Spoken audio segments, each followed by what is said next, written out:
Welcome to the Human Experience Podcast, the only podcast designed to fuse your left and right brain hemispheres and feed it the most entertaining and mentally engaging topics on the planet. As we approach our ascent, please make sure your frontal, temporal and occipital lobes are in their full upright position.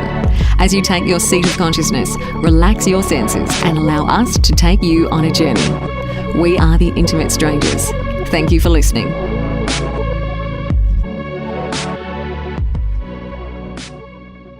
I reached my hand out to touch him on the shoulder, and my hand went right through him. And I thought, that was a hallucination.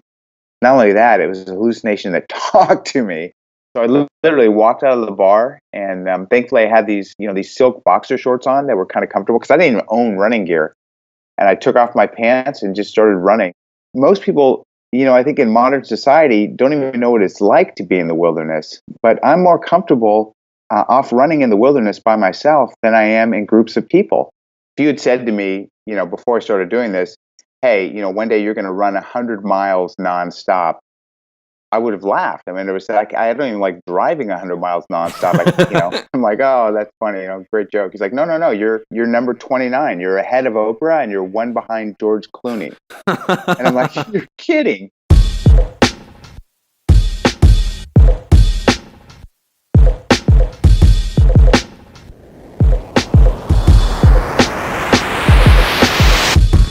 What's up, guys? Xavier Katana here, and wow, what an interesting episode with Dean Karnazes, who was listed by Time magazine as one of the most influential people in the world.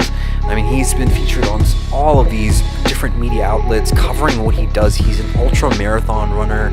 We get into every aspect of running in this episode. It's a really interesting episode on how running compares to existence and life, and the challenges that we face in our everyday lives and how we can carry being an athlete into our everyday existence. So I hope you guys enjoy this conversation. Thank you so much for listening.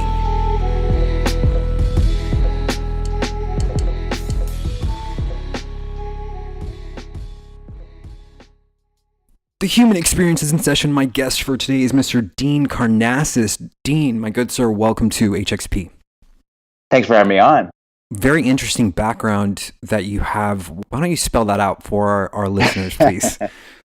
So I run long distances, I guess is how it is best framed. An ultramarathon is anything beyond a marathon. So typically the runs I do are, 50 miles, 100 miles, sometimes 200 miles. And these are all nonstop. So, people sometimes wonder when they hear about a guy running 100 miles, how does this work? Well, the starting gun goes off and you start running. And when you reach the finish line, you finish. And hopefully it's within 24 hours. So that's what an ultramarathoner does. It's such a fascinating thing to sort of create a livelihood around. How did running become your passion? Is it your passion? Well, it is. It's been a lifelong passion. In fact, I used to run home from kindergarten when I was 6 years old. Loved to run, ran competitively as a freshman in high school on the cross country team. And then literally stopped running. I hung up my running shoes to, quote the cliche. I didn't run for 15 years. And then I was in a bar on my 30th birthday in San Francisco, doing what everyone does on their 30th birthday. I was in there drinking with my friends. And, around midnight, I said I was leaving. And they said, well, why are you leaving? The night's young. Let's have another round of tequila. And I said, no, I'm going to run 30 miles right now to celebrate my 30th birthday. And they laughed at me. Yeah, like you are. They said, you're not a runner, you're drunk. And I said, yeah, I am drunk, but I'm still going to do it. So I literally walked out of the bar, and thankfully I had these silk boxer shorts on that were kind of comfortable because I didn't even own running gear. And I took off my pants and just started running and ran straight through the night. 30 miles later, became a runner again. There's something interesting about running. I used to run, not competitively or anything, just in college I used to run a lot. And something that I noticed personally was there's almost like this sort of wall pain threshold. If you're running for long enough and you just, everything in your body just aches and hurts and you don't want to run anymore. But if you just push through that wall, it's like you just start to glide. Have you noticed something similar? Very much so. And, you're talking to a guy that's run probably 100,000 miles collectively over the course of my lifetime. And that same phenomena still happens to me. Running is profound in that regard. I mean, it's such a simple act, right? I mean, you're just kind of locomoting a little bit faster than a walk, but there's profound power in it because it's not only the physical activity of running, but it's mastering your mind as well. Like you said, so much of running is overcoming the resistance to stop, which is constantly in your mind, right? I mean, it hurts, and your mind is saying stop, stop, stop, and you're having to kind of override that with discipline and fortitude, and then there's great reward if you can do so. Yeah, yeah. I mean, you have quite the resume. Time Magazine named you one of the top 100 most influential people in the world. Your work has been featured on 60 Minutes, The Late Show, the list goes on CNN, Howard Stern, NPR. When did this ultra marathon aspect of yourself, when did that start becoming this sort of sensation, or this, would you frame it as success when you're featured on Time Magazine? Yeah, well, a little backstory on that. I mean, it's literally, I got a call from my buddy, and he's like, "Oh, you're not going to believe this. You're one of Time Magazine's 100 most influential people in the world." I'm like, "Oh, that's funny, great joke." He's like, "No, no, no. You're number 29. You're ahead of Oprah, and you're one behind George Clooney." And I'm like, "You're kidding." And he's like, "No, go look at the list." And I got the magazine and looked at the list. I thought, they don't even inform you you're being evaluated. They don't want anyone to influence the voting. So literally, that's how I ended up on the list. And even when I hear you say that, I think you're talking about some other guy. I mean, people say, you were invited to run through the White House. You met with the first lady. You're the first person in history to run through the White House, literally. And I'm like, oh yeah, that's right. That was me. People say you've won all these awards, these accolades. You've been featured on 60 Minutes. You've got an ESPN Epsi Award. What else is there? And I'm thinking, hold it, I haven't done anything in my life. It doesn't sound like you're talking about me because I'm just a runner. That's it. I can respect that connection to just being an athlete, really dedicating yourself to that. You're also an author. How did writing come into play with this for you? Yeah, so I had always wanted to write a book. I had aspired to writing a book sometime in my life, as many people do, right? I mean, many people say, at some point I want to try writing a book. So I finally said, now's the time to do it. So I wrote a book. And I thought, okay, if I can convince 5 of my buddies to buy this book, I'm going to be really lucky. And the next thing I know, it's on the New York Times bestseller list. It was called Ultramarathon, Man, Confessions of an All-Night Runner. And that book has sold over 250,000 copies. It's in print in 18 languages. And I thought, who wants to read some obscure, manuscript about a guy running, hundreds of miles in the wilderness by himself? But I thought, there's something in the message here that transcends running, and people and that resonates with people. So I got another book deal. I wrote another book, and it sold well. Same sort of thing. And now I've written my 4th book, and all of them have done really, really well. But I think you can't just write about running. As you know, if you've ever watched a marathon, for instance, on television, it's a guy running. There's maybe 10 seconds of excitement toward the finish, but it's hard just to write about running because running is boring. Let's face it. But the messages around persistence and overcoming adversity and dealing with obstacles, those are universal themes that transcend running.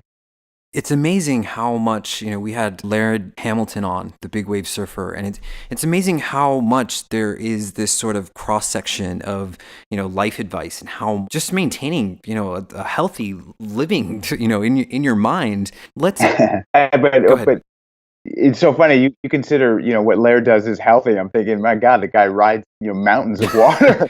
and me doing what I'm doing is, I don't know if that's necessarily healthy, running hundreds of miles, but it's a bit extreme, but you're right. It's almost like this life lesson, or this, so much of it translates into what we can use to live a healthy life and gain perspective on life in some way.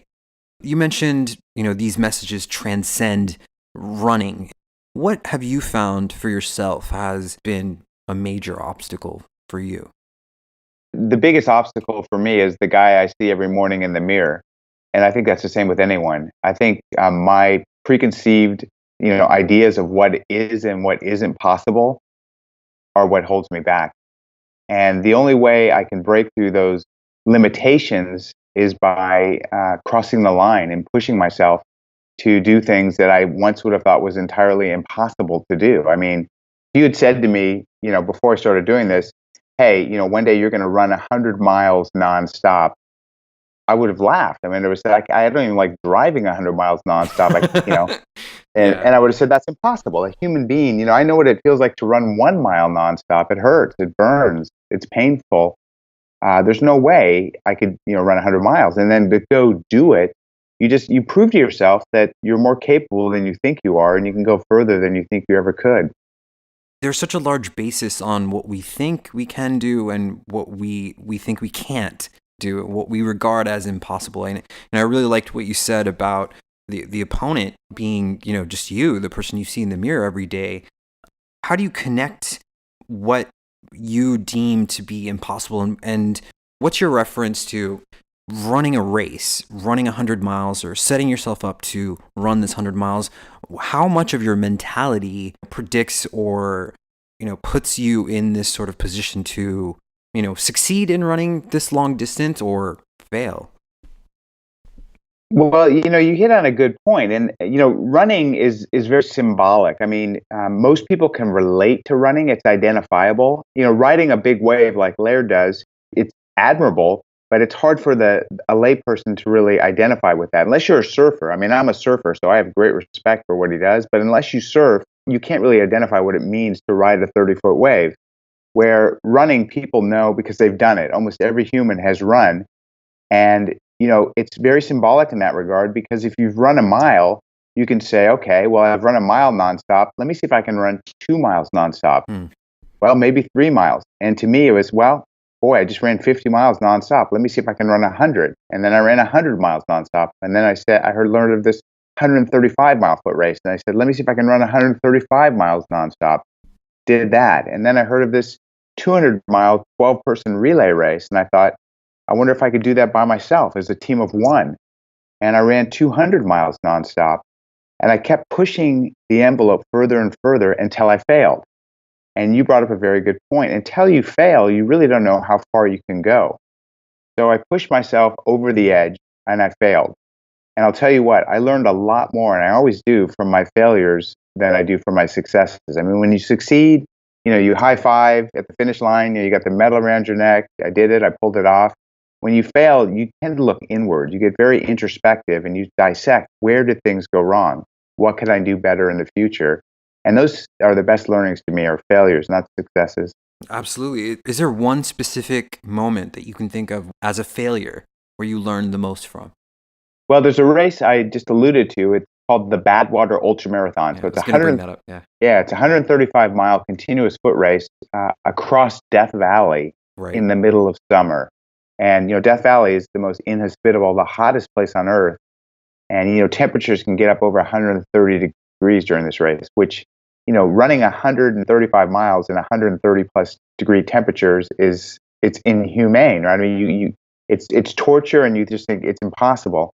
Well, I set out to do it, and the first year I attempted it at about mile 78. It was the middle of the night, and I was on this 2-lane highway out in the middle of the desert. Hadn't seen anyone for hours. No cars had passed me. It's pitch black, 3 a.m., and I see an old miner 49er walking across the road toward me. Yeah, he had a big gray beard, overalls, and he comes walking across the road, and he holds out a gold pan, and he says, water, water, I need water. Wow. And I thought, oh my God. So I was carrying this handheld water bottle, and I turned it upside down and started to aspirate it in his gold pan, and I heard the water sizzling on the asphalt. Oh my And gosh. I reached my hand out to touch him on the shoulder, and my hand went right through him. And I thought, that was a hallucination. Not only that, it was a hallucination that talked to me. Yeah, and then I saw big dinosaurs off in the distance in the desert in the night. And next thing I know, I wake up in an air-conditioned hotel room, looking up at my crew, saying, where am I? I'm supposed to be running across Death Valley. And they said, we were driving around in the middle of the night looking all over for you. We saw your shoes on the side of the road, and we found you passed out on the roadside. You literally ran yourself into exhaustion and just collapsed on the roadside. We picked you up. We drove you to this hotel, the closest hotel, and you've been asleep for 6 hours with the air conditioning on. So that was a pretty spectacular failure. What was something that you learned from that, from being in those conditions and not completing the race? One thing I learned is that you really have to heat acclimate. So my body just wasn't accustomed. I would run when it was warm, but never when it was that close to, 130 degrees. So what I started to do is I start to run in the middle of summer with all my North Face, ski wear on. I put on my big puffy, parka, and I'd run in, 90-degree heat wearing big ski clothing, Hmm. which, increased the heat incredibly internally. And I'd also go into the sauna at the gym and do sets of push-ups and sit-ups to get more accustomed to the heat. Those are, some of the things that I did. So let's take our audience into the mentality of what's happening in your mind as you're running. So you start this race, and as you mentioned, I was going to bring the Badwater ultramarathon up. It's 135 miles. It's 130 degrees out, and so it's sweltering heat. As you start, mile one, what's going on in your brain? Well, the one thing that really attracts me to ultramarathoning is that there's a solidarity of focus. I mean, there's one thing in your mind, and that is reaching the finish line. There's a single goal, and it might be a daunting goal, but at least you know what's expected. The rules of engagement are very simple. The gun goes off, you start running. To succeed, you reach the finish line. If you don't, you fail.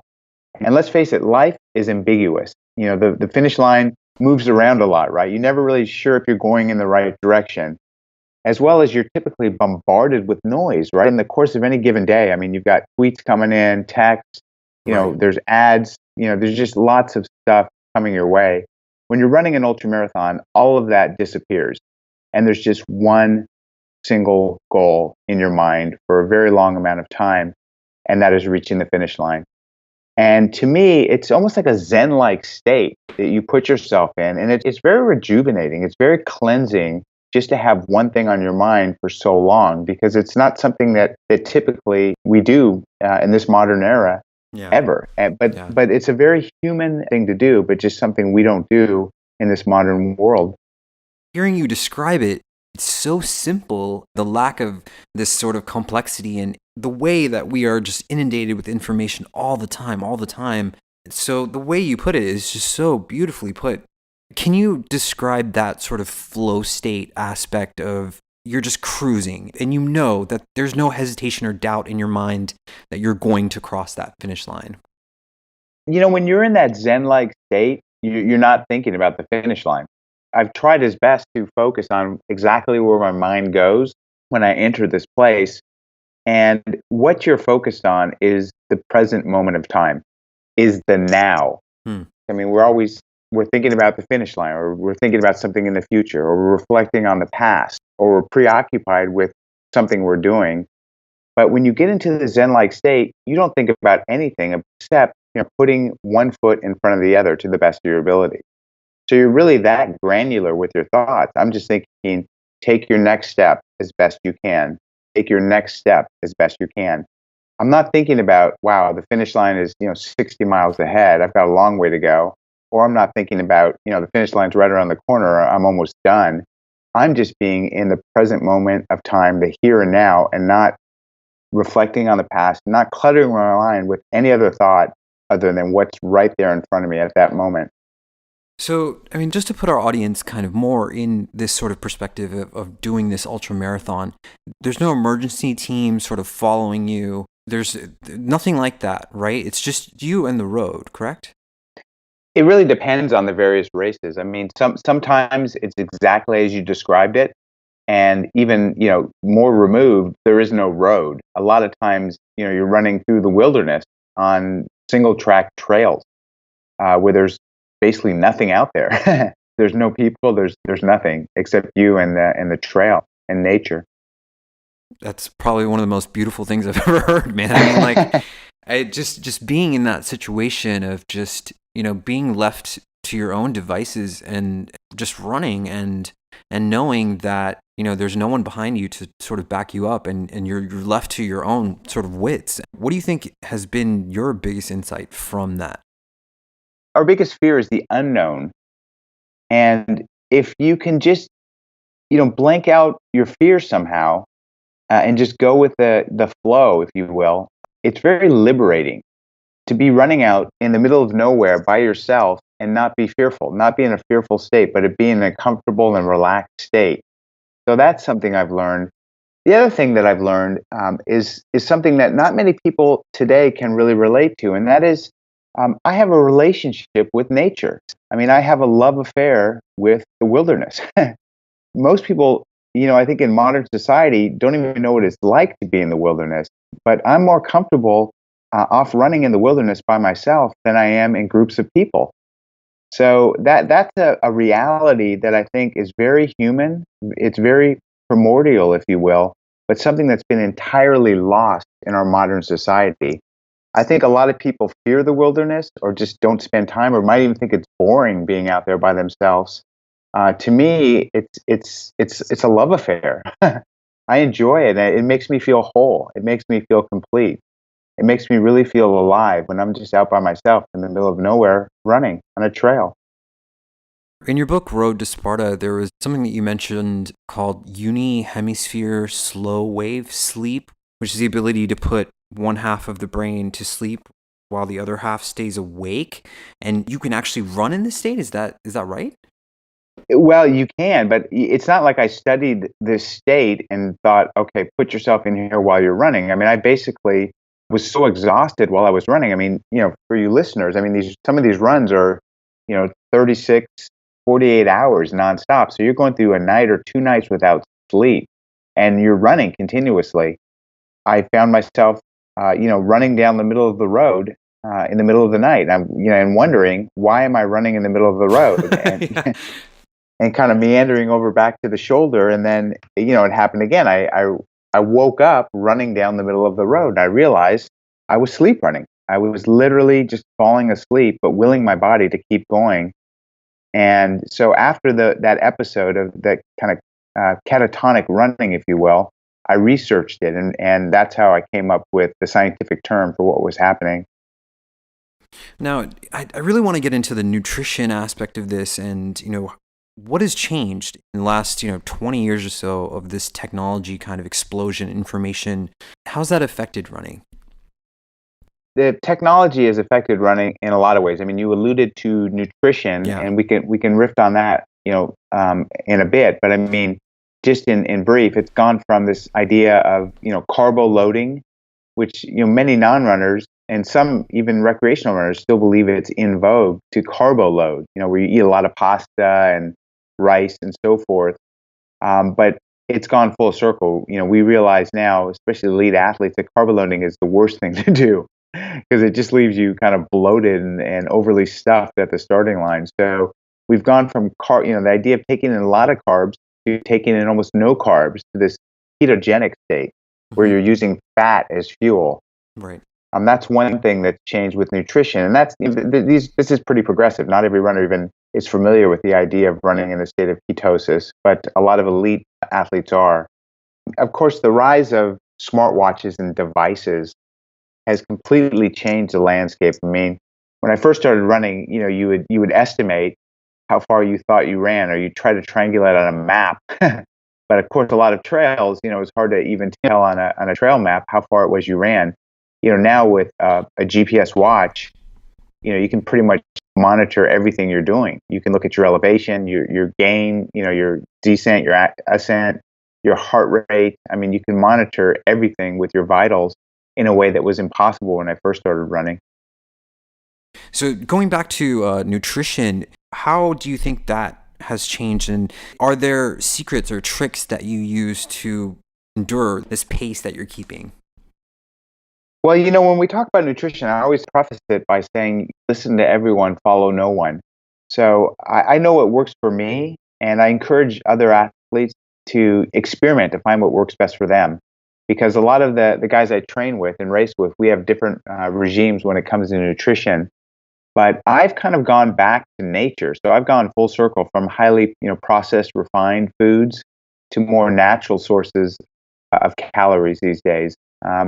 Things like nut butters, for instance. So, ground cashew nut butter was one of my favorite.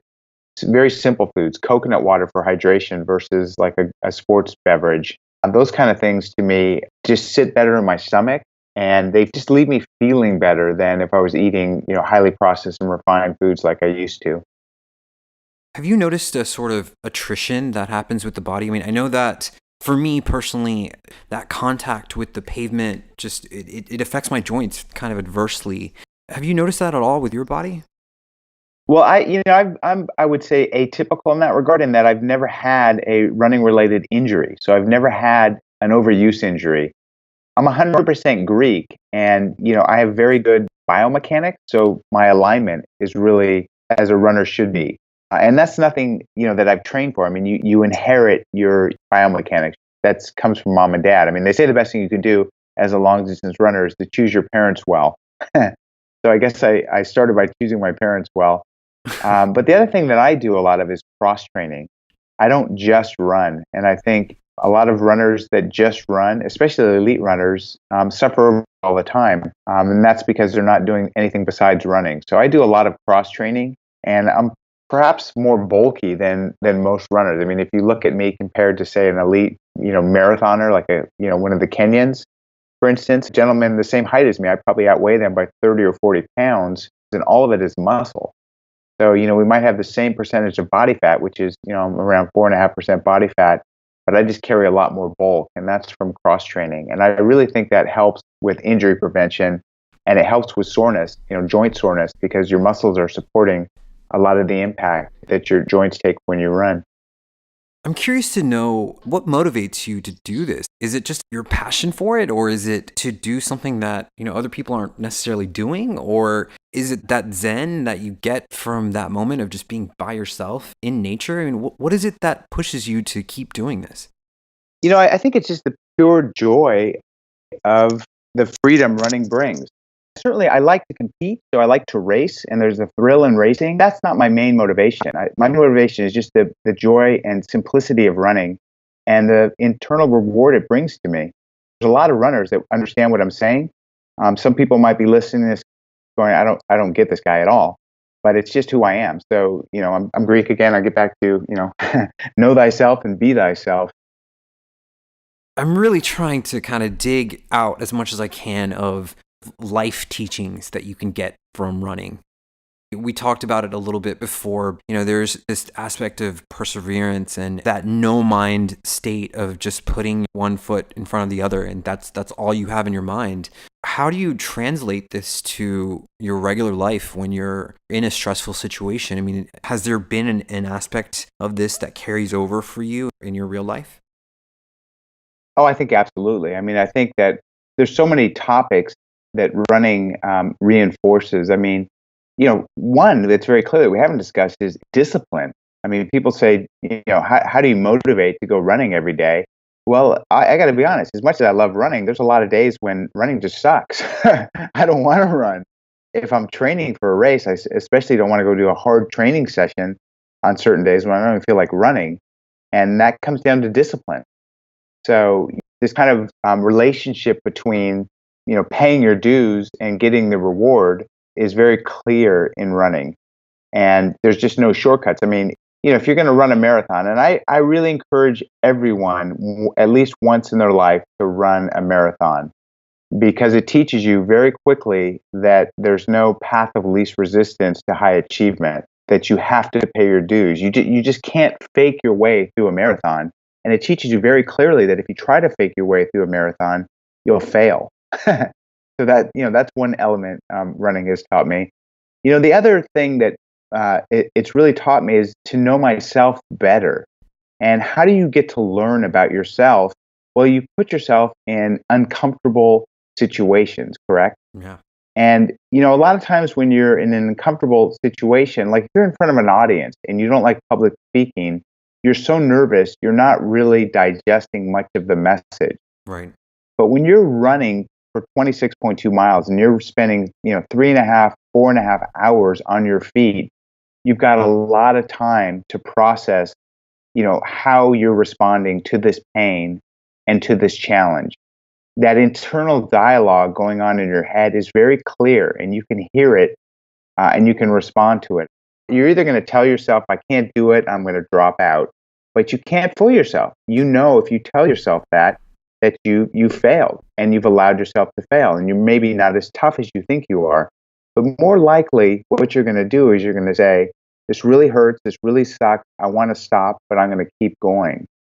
And when you do that, you get the message to yourself that, hey, I'm more resilient than I believe I really was.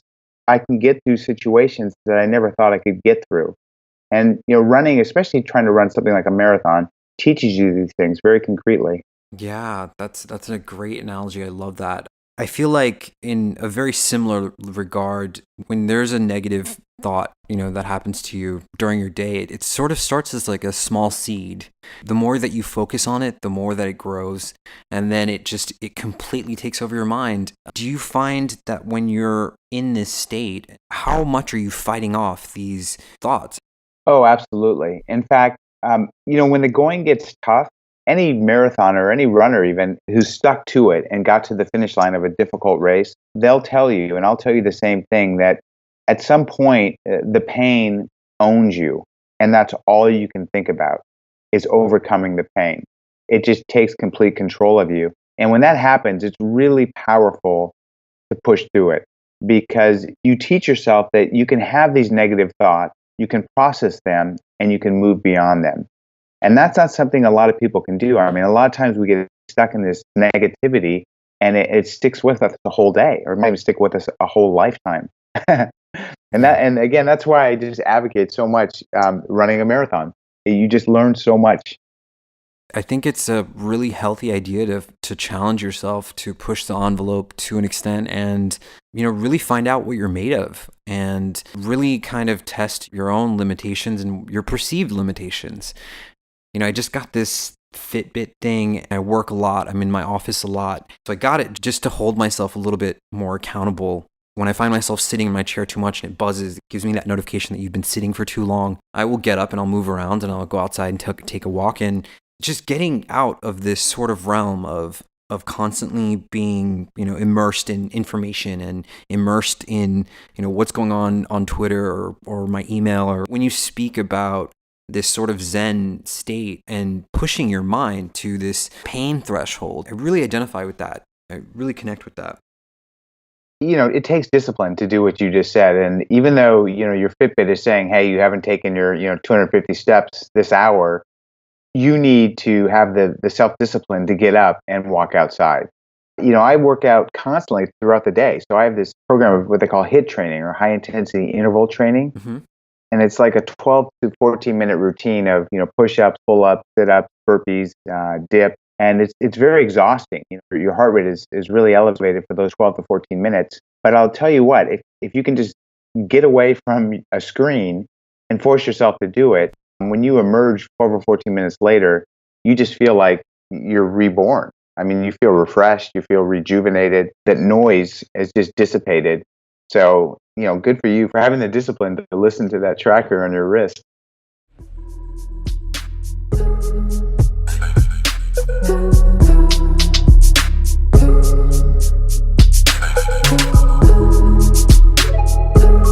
You have been listening to the Human Experience Podcast. To listen to the rest of this episode with Dean, where he gets into some of his personal habits and how he mixed being an entrepreneur with ultramarathon running and using that as a career, using that as a source to make a life around, get to thehumanxp.com/members.